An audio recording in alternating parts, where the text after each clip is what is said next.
මේ පාර පොය දවසේ උදා වෙන පුරහඳ සුපර් මූන් එකක් කියලා දන්නවද? එදාට ඔබ හඳ බැලුවොත් වෙනදා පුරහඳට වඩා තරමක් වැඩි දීප්තියකිනුත් වැඩි විශාලත්වයකිනුත් දකින්න පුළුවන් වෙයි. ඉතින් අද අපි කතා කරමු ඒ ගැන ඔබ දැනගත යුතුම විස්තර ගැන.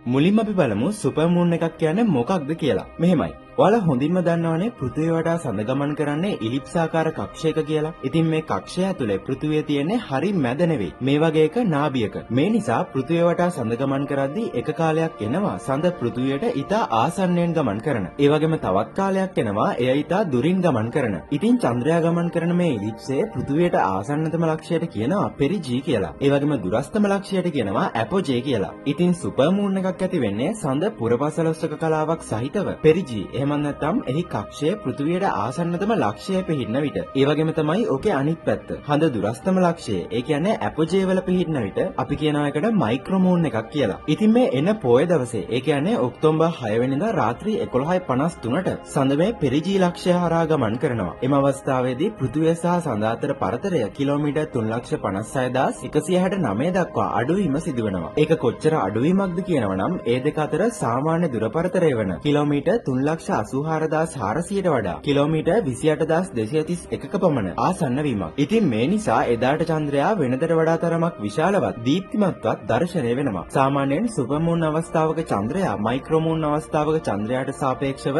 114ක් වැඩිපුර විශාලවත් 130ක් වැඩිපුර දීප්තිමත්වත් පේනවා. සාමාන්‍ය හඳට ඒ කියන්නේ කිලෝමීටර් 3,84,400ක් දුරින් පවතිනකොට පේන හඳට සාපේක්ෂව නම් 6.4ක විශාලත්ව වැඩිවීමක් සහ 16ක දීප්තිය වැඩිවීමක් සිදු වෙනවා. නමුත් මේ විශාලත්වයේ සිදුවන වෙනස බොහෝ දෙනෙක්ගේ පියවැසට හඳුනගන්න අපහසු වෙන්න පුළුවන්. හැබැයි ඔබ මීට පෙර මයික්‍රෝ මූන් එකක් නිරීක්ෂණය කරලා ඒක අහස දිස්වන ප්‍රමාණය ගැන පොඩි අවබෝධයක් තියෙන කෙනෙක් නම් මේ පාර හඳේ තියෙන විශාලත්වයේ වෙනස පැහැදිලිව අඳුනගන්න පුළුවන් වෙයි. දීප්තිය වෙනස නම් අඳුනගන්න ඒ වගේ පෙර අත්දැකීම් අවශ්‍ය නැහැ. ඒකේ පැහැදිලි වැඩිවීමක් තියෙන බව ඕනම කෙනෙක්ට හඳ බැලුවට පස්සේ තේරෙයි. මේ පාර සුපර් මූන් එක හාවෙස්ට් සුපර් මූන් කියලාත් හඳුන්වනවා. එහෙම කිව්වට ඒක සුපර් මූන් එකක විශේෂ අවස්ථාවක් නෙවෙයි. හාවෙස්ට් කියන්නේ පුරහඳට ලැබුණ සංස්කෘතික නමක් විතරයි. සැප්තැම්බර් 22 23 අතර උතුරු අර්ධගෝලයට සරත් ඍතුව ආරම්භ වෙනවා කියලා ඔබ දන්නවනේ. ඉතින් මේ සරත් ඍතුව ආරම්භ වෙන දිනයට ආසන්නතම පුරහඳ පායන දිනය පුරහඳට තමයි හාවෙස්ට් මූන් කියන්නේ. ඒක සැප්තැම්බර් මාසයේ පුරහඳ හෝ ඔක්තෝබර් මාසයේ පුරහඳ වෙන්න පුළුවන්. මේ පාර සරත් ඍතුවට කිට්ටු සැප්තැම්බර් පුරහඳට වඩා ඔක්තෝබර් පුරහඳ නිසායි. ඔක්තෝබර් මාසයේ හාවෙස්ට් මූන් යදලා තියෙන්නේ. ඉතින් මේ පුරහඳ සුපර් මූන් එකක් නිසායි හාවෙස්ට් සුපර් මූන් කියන්නේ. අතීතයේ උතුරු අර්ධගෝලයේ රටවල විසූ ගොවීන් මේ කාලෙට අසනු නැලීම සිදු කරන නිසායි හාවෙස්ට් කියන නම ඒ පුරහඳට තියන්න හේතුව වෙලා තියෙන්නේ. ඒ වගේම 2025 අවුරුද්දේ මේ වගේ සුපර් මූන් ඔක්කොම 3ක් සිද්ධ වෙන්න නියමිතයි. මේ මාසේ සිද්ධ වෙන්නේ ඒ වගේන් පළවෙනි එක. අනෙක් දෙක නොවැම්බර් සහ දෙසැම්බර් මාසේ පොහොය දිනවල බලා ගන්න පුළුවන්. අවසාන වශයෙන් අපි බලමු මේ සුපර් මූන් එකකින් පෘථිවියට බලපෑම් ඇති වෙන්න පුළුවන්ද කියලා. ඇත්තෙන්ම මේ වගේ සුපර් මූන් එකක් අවස්ථාවේදී පෘථිවියට සිදුවන සැලකිය යුතු බලපෑමක් නැහැ. එකම බලපෑම වෙනදට වඩා ටිකක් වැඩිපුර හඳේ ගුරුත්වාකර්ෂණ බලය පෘථිවිය මත ක්‍රියා කිරීම විතරයි. මේ නිසා හඳට මුහුණලා තියෙන ප්‍රදේශයට වෙනදට ඇතිවන වඩදියට වඩා ටිකක් වැඩි වඩදිය තත්ත්වයකොත් ඊට විරුද්ධ පැත්තට වෙනදට ඇතිවන බාධියට වඩා ටිකක් අඩු බාධිය තත්ත්වයකොත් ඇතිවීම සිදු වෙනවා. ඒ ඇරෙන්න වෙන සැලකිය යුතු බලපෑමක් පෘථිවියට සිදු වෙන්නේ නැහැ. ඉතින් එහෙනම් මේ මාසේ පොය දවසට උදා වෙන සුපර් මූන් එක බලන්න අමතක කරන්න එපා. ඒ වගේම වීඩියෝ එක අන්තිම වෙනකන් බලපුව ඔයාට තව වැදගත් දෙයක්ත් කියන්න තියෙනවා. ඒ තමයි එදාට හඳ කිට්ටුවෙන් ඔබට සෙනසුරු ග්‍රහලෝකයක් දකින්න පුළුවන්. ඒක හඳුනා ගැනීම අපහසු වෙන්නේ නැහැ. මොකද හඳාවට තියෙන දීප්තියෙන් වැඩිම තරුව තමයි ඒක. ඉතින් එහෙනම් එදාට සුපර් මූන් බලන ගමන් සෙනසුරුත් බලන්න අමතක කරන්න එපා.